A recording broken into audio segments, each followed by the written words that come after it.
윤석열이 재판 현장에서 고함을 치는 등 역대급 행패를 부렸습니다. 아니나 다를까 담당 판사가 우인성인 것으로 확인됐습니다.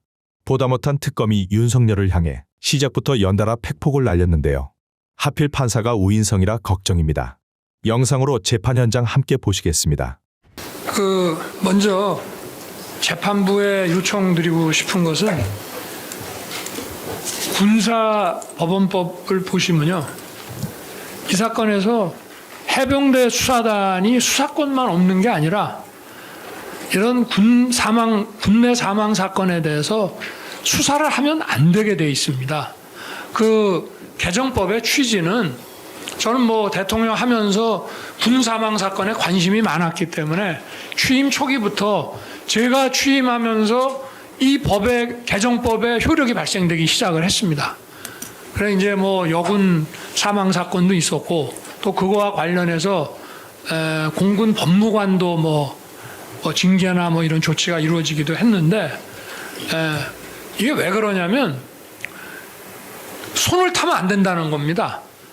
그냥 조사를 하다가 저 군사법경찰에서 수사를 하다가 경찰에 넘기면 또 인계받아서 경찰은 그 바톤 타치해서 하고 이러는 게 아니라 군내 사망 사건에 대해서는 수사기관이 손대지 말라는 겁니다. 그래서 손을 타서 사람들을 조사하고 장병들이나 이렇게 막 조사를 하다 보면 이게 나중에 민간 수사기관 경찰 검찰에서 조사할 때 이게 실체가 왜곡될 수 있기 때문에 손대지 말라는 그런 취지가 그 개정법에 아주 나타나기 때문에 그거를 좀 다시 한번 꼼꼼히 봐주시기를 부탁드리고 그래서 이 사건에 대해서는 기본적으로 해병 수사단이나 국방부 조사본부나 다 조사권이 없고 수사권이 없습니다.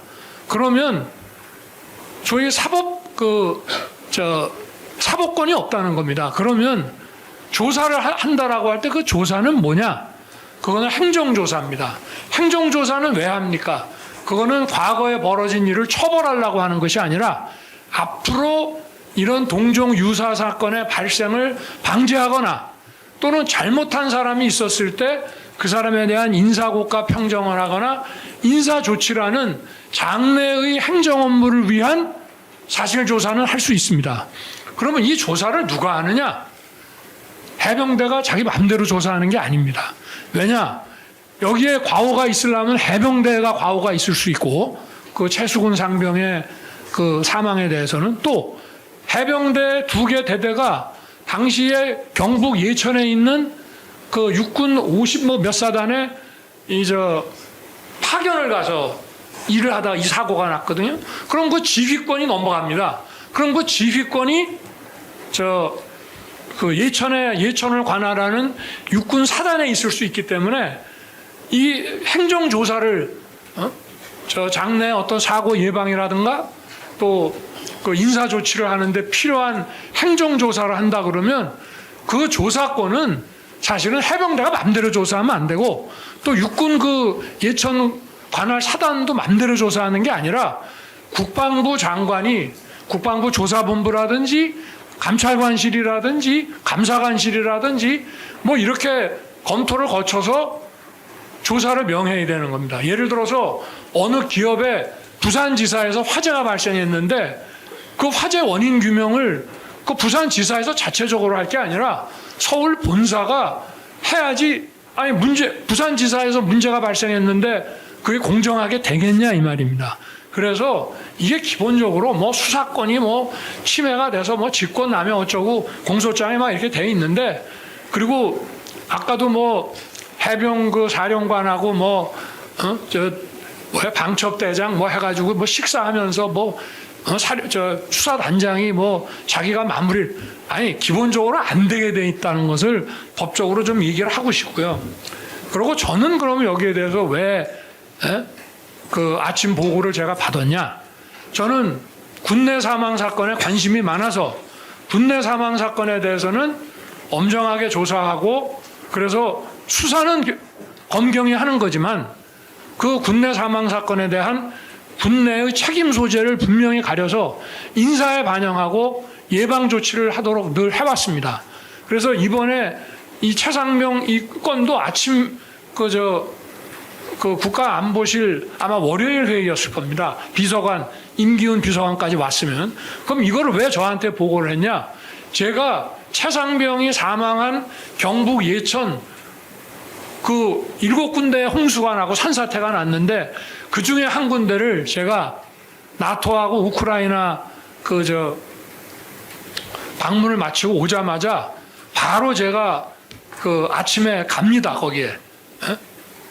그래서 사고 현장을 제가 봤기 때문에 군에서도 관심을 가지고 보고를 했고 국방부나 대통령 안보실에서도 제가 그 1등병, 2등병 사망 사고라도 그 사망 원인 또 향후 조치에 대해서 관심을 늘 가져왔기 때문에 대통령 보고를 한 거지. 통수권자가 여기에 관심 없으면 이거는 아침 안보실 보고 대상에 들어오는 게 아닙니다.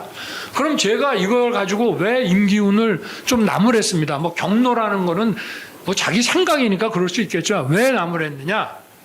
자, 사단장부터 상사 중사까지 8명을 쭉 적어놨어요. 근데 제가 지금도 기억이 나는데 수사는 경찰이 하는 겁니다. 그거는 뭐 이쪽에서 이첩을 몇 명을 하든지 말든지 그거는 경찰이 알아서 뺄 거 빼고 없어도 넣을 거 자기네가 넣으면 되는 건데 제가 임기훈 비서관한테 물어봤습니다. 그럼 이 사람들의 과오가 뭐냐? 과오가 뭐냐? 그랬더니 몰라요. 그럼 이 모르는 거를 도대체 아니 대통령한테 이걸 왜 보고하느냐 이 말이에요. 제가 장관한테도 그랬거든요. 최상병 이 사고 났을 때도 제가 언론 보도 보고 국방장관한테 아니 대민 지원, 재난시 대민 지원을 하더라도 현장에서 막 사람을 구조해야 되는 거면 좀 위험한 상황이라도 군이 들어갈 수 있지만 이거는 이미 상황이 종료돼서 이제 그 물속에 있는 시신을 수습하는 일이라고 한다면은 좀 물살이 빠지고 아니 그럴 때 하지 물살이 세고 아직도 물이 깊은데 왜 장병들을 집어넣어 가지고 이런 사고가 나느냐 라고 얘기를 했어요. 그러니까 국방부에서도 처음에는 이런 게 이런 사건을 어떻게 처리해야 되는지도 모르는 것 같더라고요. 국방부가. 그렇기 때문에 이 최상병 사건은 일단 고위직을 최상병 그 댁에 보내서 위로를 하도록 하고 그 다음에 그때가 아마 7월이니까 8월, 9월에 계속 산사태나 홍수가 나서 군의 대민 지원이 있어야 됩니다. 뭐 이거 사고 났다고 대민 지원 안 할 수 없잖아요. 예를 들어서 포항에서 물난리가 났을 때는 우리 해병대하고 미군 또 해병 장병들이 가서 다 도왔습니다. 아파트에서 지하에서 사람도 많이 죽고 저도 갔었죠. 이런 사고가 계속 날 텐데 군이 대민 지원을 해야 되는데 그러면 사고를 예방할 수 있는 무슨 매뉴얼이라도 있어야 되지 않느냐. 그렇기 때문에 군에서 도대체 8명이라고 이렇게 사단장부터 중사까지 상사 중사까지 해놨으면 어느 포인트에서 누가 뭘 잘못했는지 입수지시를 위해서 막 함부로 했으면 윗사람이 책임지면 되는 거고 아니면 현장에서 뭐 예를 들어서 구명조끼 같은 거를 입고 들어가야 되는데 그게 배달이 됐는데도 안 입히고 들여보냈다 하면 현장에 있는 책임자가 책임을 져야 될 것이고 아니 대통령한테 제가 이 문제에 대해서 평소에 관심을 많이 가지고 있고 현장도 가고 하니까 저한테 보고를 하는데 보고하는 비서관이 도대체 누가 뭘 잘못했는지도 모르고 8명 그냥 경찰에 보낸답니다. 아니 경찰에 8명을 보내든 10명을 보내든 2명을 보내든 알아서 하는 거지만 그래서 제가 이 문제점을 지적하고 경로하고 화를 냈다 하는데 만약에 제가 이거 가지고 화를 냈다면은 그거는 해병 수사단장한테 화낸 게 아니라 임기훈이한테 지적한 겁니다. 해병 수사단은 권한도 없고요. 그리고 솔직히 해병대 안에 무슨 사고가 얼마나 일어난다고 해병 수사단이 정말 수사를 한다고 하더라도 수사 실력이 얼마나 된다고 그 수사단에다가 잘했니 잘못했니 하면서 검사 26년 한 대통령이 화를 내겠습니까? 저 피고인. 네, 그러니까 그 정도만 일단 말씀을 드리고요. 다음 길에 또 말씀해 주시죠. 지금 시간이 저희도 또 오후 재판을 해야 돼서 제가 시작이기 때문에 이런 기본적인 부분들을 좀 말씀을 드리는 것이 예, 앞으로 다음 기회에도 재판하는데, 나오실 테니까 네, 재판하는데 시간도 좀 효율적으로 쟁점 정리가 좀 될까봐 말씀을 드리는 예. 겁니다. 감사합니다. 말씀 잘 들었습니다. 이 사건 무렵이었던 2023년 7월경 피고인 윤석열은 대통령, 피고인 조태용은 국가안보실장, 피고인 이종섭은 국방부 장관, 피고인 신범철은 국방차관, 피고인 유재현은 법무관리관, 피고인 박진희는 군사보좌관, 피고인 김동혁은 국방부 검찰단장, 피고인 김계환은 해병대 사령관으로 각각 재직하였습니다. 이하에서는 이 사건 당시의 직책을 기준으로 피고인들을 호칭하도록 하겠습니다. 다음으로 이 사건의 전제가 되는 쟁점 중의 하나인 수사의 공정성, 독립성과 대통령의 지휘 감독 권한의 한계에 대해서 말씀드리겠습니다. 대통령은 정부의 수반으로서 국방부 장관 등 중앙행정기관의 장을 지휘 감독할 수 있고 국방부 장관은 군사경찰 직무의 최고 지휘자 감독자로서 해병대 수사단 등 군사경찰에 대한 지휘 감독권을 갖고 있습니다. 그러나 일반적 지휘 감독권은 무소불위의 권한이 아니고 헌법과 법률에 따른 일정한 한계가 있습니다. 군사경찰의 직무 수행에 관한 법률 시행령 제7조에 따르면 군사경찰 부대가 설치되어 있는 부대의 장은 수사의 공정성을 확보하기 위해 군사경찰의 직무 수행 시 독립성을 보장해야 한다고 규정하고 있습니다. 과거의 군 지휘부 등에 의한 조직적인 범행 은폐, 사실 왜곡 등의 폐해가 반복됨에 따라서 수사의 공정성과 독립성을 보장하기 위해 그리고 군사법제도에 대한 국민적 신뢰 회복을 위해 군인 사망 사건의 경우 그 원인이 되는 범죄를 인지한 경우에 민간 경찰의 사건을 지체 없이 이첩해서 수사하고 일반 법원에서 재판하도록 군사법원법이 개정되었습니다. 이렇게 법을 개정한 취지는 명령에 무조건 복종하는 상명하복의 군 조직 문화 그리고 사건 관계자들이 동일한 지휘 체계 내에서 지휘 복종 관계에 있는 경우가 많을 수밖에 없는 군 조직의 특성상 수사의 공정성이 침해받을 가능성이 상대적으로 높기 때문에 민간 경찰과 민간 법원에서 수사하고 재판받도록 한 것입니다. 관련 법령을 종합하면 대통령은 국방부 장관에 대한 지휘 감독권을 통해 군사경찰에 대하여 일반적 추상적 지휘 감독, 선언적 주의적 지시는 가능하겠지만 특정 사건의 수사 방향이나 결론에 대한 개별적 구체적인 지시는 수사의 공정성을 해하고 군사경찰의 직무 수행의 독립성을 침해하는 것으로서 불가하다 할 것입니다. 결국 수사의 공정성 및 독립성, 이것이 바로 대통령의 수사에 대한 지휘 감독 권한의 한계라고 할 수 있는 것입니다. 앞서 말씀드린 대통령의 일반적인 지휘 감독권과 그 한계인 수사의 공정성과 독립성을 도식화해보면 화면에서 보시는 바와 같습니다. 수사는 준사법 작용에 속하고 그 궁극적인 목적은 형사사법의 정의를 실현하는 데에 있습니다. 형사사법의 정의는 수사의 공정성이 확보될 때라야만 비로소 구현될 수 있는 것입니다. 또한 군사경찰 직무의 독립성은 수사의 공정성을 실질적으로 담보하기 위한 가장 핵심적인 장치로서 내외부 권력으로부터 자유로운 상태에서, 즉 독립된 상태에서 오로지 증거와 원칙에 따라 수사가 이루어져야지만 공정성이 유지될 수 있고 그 결과 형사사법의 정의 또한 달성될 수 있습니다. 한편 대통령은 행정부 수반으로서 일반적 포괄적인 지휘 감독권을 갖습니다. 그러나 그 권한은 무제한한 것이 아니며 반드시 헌법과 법률이 정한 한계 내에서 적정하게 행사되어야만 합니다. 그런데 대통령이 구체적 사건에서 수사 방향이나 결론에 개입하는 방식으로 지휘 감독권을 행사하는 경우 증거와 원칙에 따른 공정한 수사가 아니라 특정인 또는 특정 집단의 편을 드는 결과를 초래할 수 있고 결국 수사가 왜곡되고 독립성과 공정성은 정면으로 훼손되고 형사사법의 정의 또한 실현될 수 없게 됩니다. 따라서 구체적 사건에 개입하는 방식의 대통령의 직무 권한의 행사는 일반적 지휘 감독권의 한계를 넘어선 것으로서 직권남용으로 평가될 소지가 충분한 것입니다. 정리하면 대통령의 일반적 지휘 감독 권한은 수사의 영역에서 일정한 한계를 가질 수밖에 없고 특히 구체적 사건에 대한 개입은 매우 엄격히 제한되어야 합니다. 그럼에도 이러한 한계를 넘어 대통령이 구체적 사건에 직접 개입하는 방식으로 직무 권한을 행사한다면 이는 그 자체로 수사의 독립성과 공정성을 훼손하는 것으로서 직권남용을 의심할 만한 중요한 표지라고 할 수 있습니다. 네, 박영검사 천대원입니다. 다음으로 이 사건 공소사실의 배경사실을 말씀드리겠습니다. 본건은 2023년 7월 19일 최혜병 사망사건이 발생한 이후부터 2023년 8월 2일 이첩 시도 사이의 배경사실과 7월 31일 윤석열 대통령의 경로 및 지시에 따른 8월 2일경 기록 회수부터 항명 수사에 이르기까지 일련의 직권남용 등 범죄 사실로 구분됩니다. 배경 사실에 대해 좀 더 상세히 말씀드리겠습니다. 해병대 수사단은 최혜병 사망 경위에 대한 초동 수사에 착수하였고 7월 30일 이종섭 장관은 김규환 사령관과 해병대 수사단장 박정훈으로부터 수사 결과를 보고받고 이를 결재하였습니다.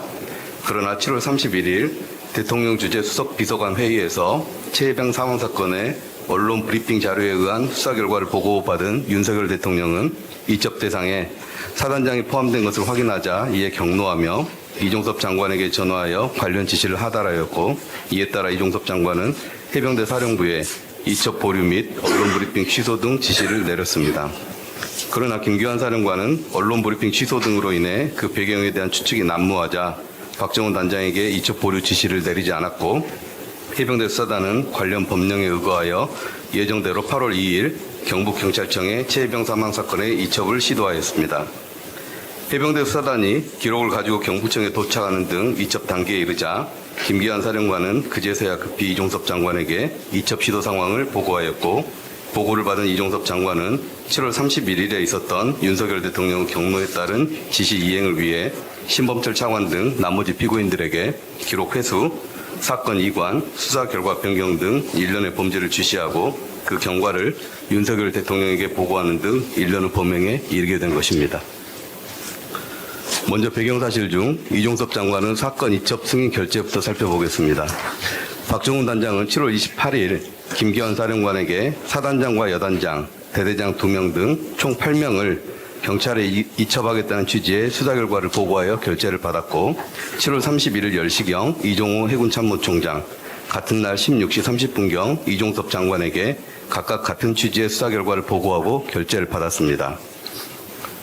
구체적인 진행 경과는 보시는 바와 같습니다. 7월 19일 최혜병 사망 사건이 발생하자 7월 20일 윤석열 대통령은 최혜병 사망 사건에 대한 사고 원인 철저 조사 등을 지시하였습니다. 이에 따라 해병대 수사단은 7월 20일부터 7월 27일까지 수사를 진행하여 해병대 1사단장 임성근 등 8명을 피혐의자로 특정하였고 경북청은 해병대 수사단에 최혜병 사망 사건 신속 이첩을 요청하기도 하였습니다. 해병대 수사단은 7월 28일 해병대 사령관 김계환, 7월 30일 해군 참모총장 이종호 및 국방부 장관 이종섭에게 임성근 사단장 등 8명을 피혐의자로 특정한 최혜병 사망 사건 수사 결과 및 그 수사 결과에 대한 국회 설명과 언론 브리핑 예정을 순차로 보고하였고 김기환 사령관, 이종호 참모총장, 이종섭 장관은 각각 이를 승인하였습니다.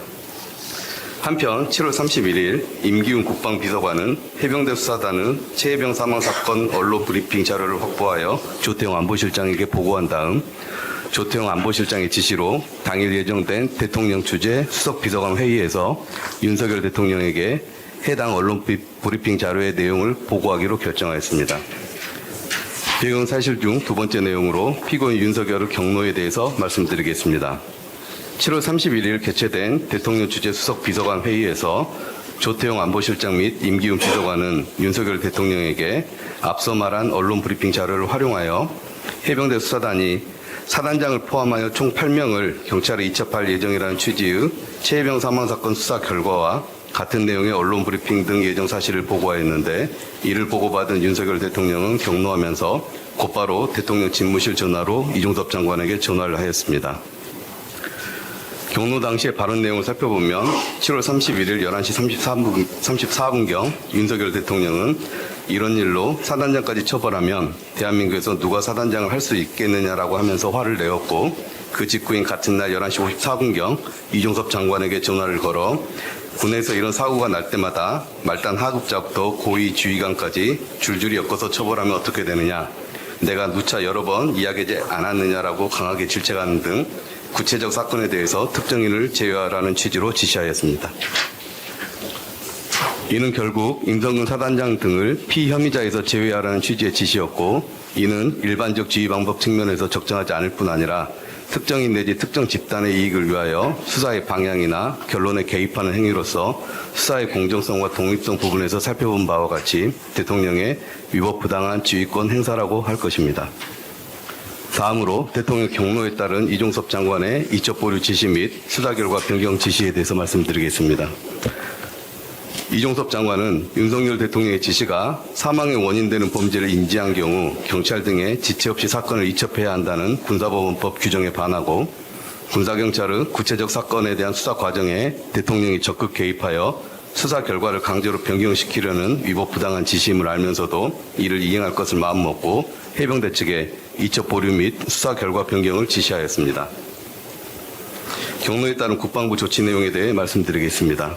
이종섭 장관은 7월 31일 13시 30분경 우즈베키스탄 출장 출발 시각이 임박했음에도 국방부 장관 주재의 긴급회의를 열어 해병대 부사령관 정종범을 통해 김기환 사령관에게 피혐의자를 특정하지 말 것, 임성근 사단장에 대한 분리파견 취소 및 휴가 처리, 8월 9일까지 재보고 등을 지시하였고, 유재은 법무관리관을 통해 박정훈 단장에게 사건 이첩 내용과 관련하여 죄명, 피혐의자, 혐의 내용 등을 빼고 피혐의자를 직접 과실 있는 사람으로 한정할 것 등을 지시하여 해병대에 위법 부당한 지시를 내렸습니다.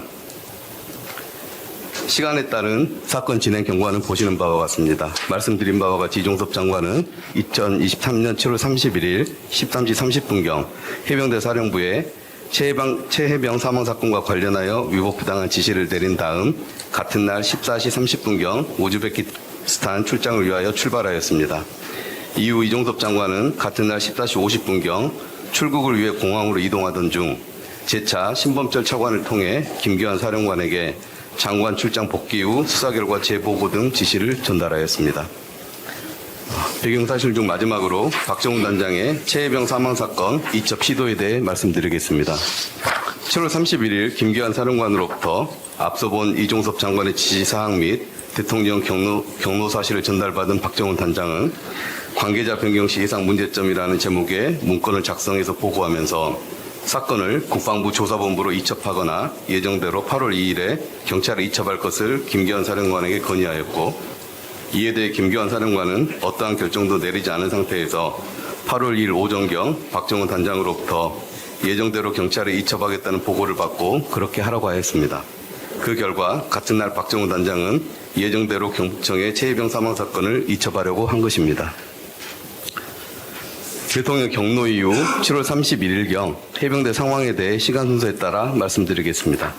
7월 31일 16시경 이종섭 장관의 이첩 보류 등 지시를 받은 김기환 사령관은 박정훈 단장에게 죄명, 혐의자, 혐의 내용을 빼고 8월 9일 장관에게 재보고할 것 등 이종섭 장관의 지시를 전달하였고, 이에 대해 박정훈 단장은 혐의자, 혐의 내용을 다 빼면 문제가 될 수 있다. 차라리 국방부 조사본부로 이첩을 건의해달라고 김기환 사령관에게 건의하였습니다.